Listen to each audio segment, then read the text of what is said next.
Collection day, my favorite stop was always the Delisarios. Theirs was the last house on my route. A shortcut ran from their side yard through the woods to my street, and those same woods offered a great spot for smoking an end-of-paper root joint. But the best reason was that Stacy Delisario was hot, and she always answered the door, because Mrs. Delisario was never home. When Danny and I talked about the girls in the neighborhood we'd like to nail, Stacy Delisario topped the list every time. Not that a high school girl would have anything to do with a couple of 7th graders.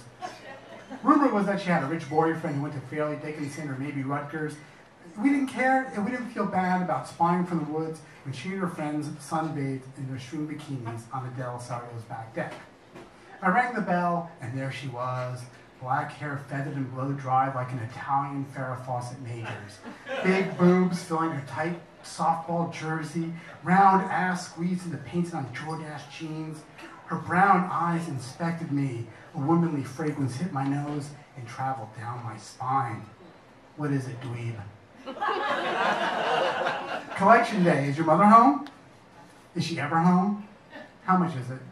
Well, $2.40 for the week. I held up the metal ring with a collection card on top of the others. She looked down at it, her hair touching my arm like 100 little live wires. Wait here. She slipped inside. Door left ajar like an unanswered question. In my private fantasies, she invited me inside for a soda because it was such a hot day and nobody else was home. A moment later, Stacy was back, shoving 3 crumpled seals at me.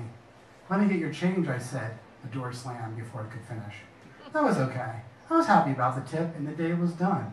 Supper wasn't for a couple more hours. Time to smoke that joint.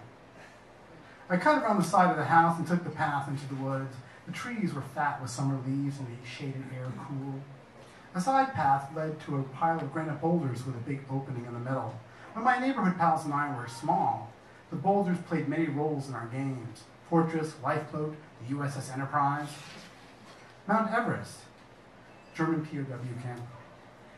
I sat down on a low slab and fished the joint matches out of my sock. One last look around, I lit the thing and took a long hit. The smoke was harsh and made me cough a dry cough. I used every muscle in my throat and neck to fight the cough and even pressed my canvas newspaper bag over my mouth. My throat was ragged raw, and I wished I had something to drink, making me think about Stacy and how nice it would be to sit together in her kitchen and maybe on the couch, sipping a cold soda and breathing in her mysterious fragrance. If I closed my eyes and tried hard, I could almost smell it again. Then I heard a noise, the metallic bang of the screen door. I peeked over the rocks, and God damn it, Coach Clausen was in his backyard. He must have heard me coughing. I slipped the joint matches into a crack between 2 rocks.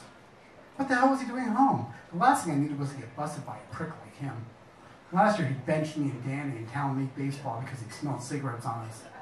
When we protested, he said, "Oh yeah? Maybe you want to explain to your parents the reason. Maybe you want me to do it for you." A prick, like I said. Danny and I still laughed about how once, before an important game, he rallied the team by producing a baseball signed by Joe DiMaggio. He wouldn't let anyone touch it, of course. He never even took the ball out of its protective plastic cube. He just stood there, a slightly older version of the $6 Million Man, plastic cube held aloft like a trophy.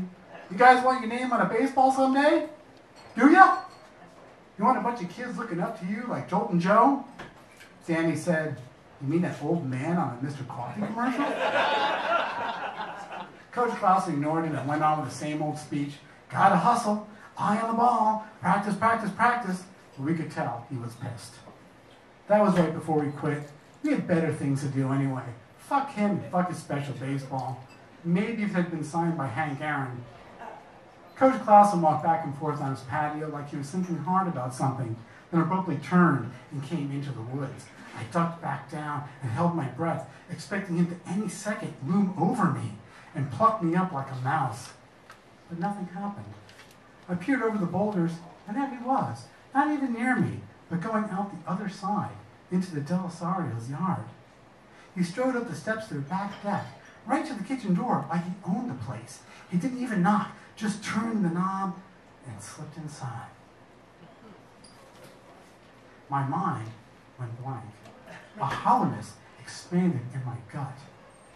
A moment later, Stacy appeared in the window, Couch Clausen came up behind her and bit her neck. She laughed like it tickled, her white teeth flashing. A second later, the Venetian blinds dropped and flipped closed. The hollowness contracted to a jagged coal. It couldn't be, no way. That motherfucking son of a bitch bastard. I wanted to kill him. I wanted to shove that baseball down his throat. I stood up, thinking I'd march in and bust him, point my finger at Coach Clausen and tell him to eat shit and die. But when I got to the path, I chickened out and turned right instead. My path was to cut through the Clausen's yard and come out their driveway. But a strange current took hold of me. Once my scout troop had gone whitewater canoeing in the Catskills, and it had been like this, like being picked up and carried away by an irresistible force. I'm not here.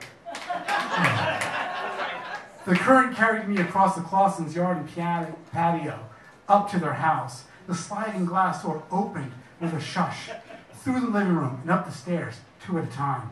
Their house had the same layout as Danny's, and I had the feeling I'd been here before, that I knew exactly where I was going.